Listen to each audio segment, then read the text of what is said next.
বাড়িতে পুজো থাকলে সবাই একসাথে যেমন হওয়া হয় ঠিক তেমনই অনেক কাজ থাকে। ঠিক তেমনই কার্তিক পুজোর দিনটাও আমাদের এমনভাবে কেটেছে প্রচুর কাজ দিয়ে। তো সেটাই তোমাদের সাথে আজকে এই ভিডিওটাতে শেয়ার করব। Hi, welcome to my new video. তো আজকের ভিডিওটা সন্ধেবেলার থেকেই শুরু করছি। এখানে আমি কিছু সবজি কেটে দিচ্ছিলাম, কারণ আরেকটু পরেই ভোগের রান্না বসানো হবে। তো সেগুলোই আমি কেটে কেটে দিচ্ছিলাম। কিন্তু আমার থেকেও সুপার ফার্স্ট হলো আমার দিদি। তো ও এখানে আমাকে শেখাচ্ছিল যে কিভাবে তাড়াতাড়ি ভাবে করা যেতে পারে, আর তার সাথে মাও তাল দিচ্ছিল।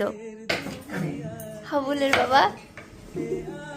হাবুল দুটো তার বাবা এই যে আমাদের দুটো।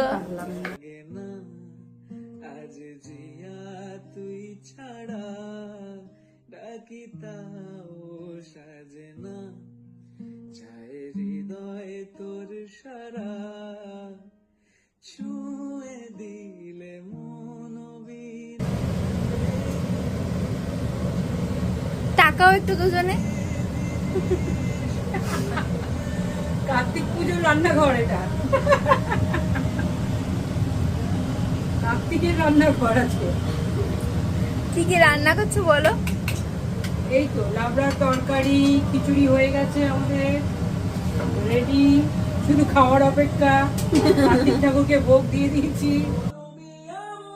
মানে না এখন কেন সে বাবরা রং মেশায় দিনে রাতে এ দু চোখের দরিয়াতে কে আর তুই ছাড়া লাগে না লাগে না আজ জিয়া তুই পায়েস হচ্ছে, এখন জাস্ট প্রেপ হচ্ছে, হবে দুধ বসিয়েছি, এখনো কিছুই শুরু হয়নি।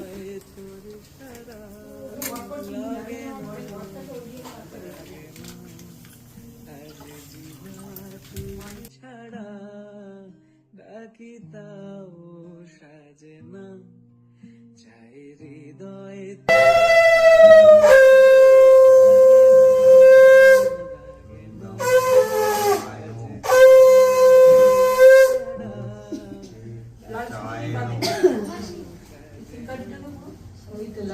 হৃদয় তো সারা রং মেশায় দিন রাতে এ দু চোখের দরিয়াতে কে আর তুই ছাড়া লাগে না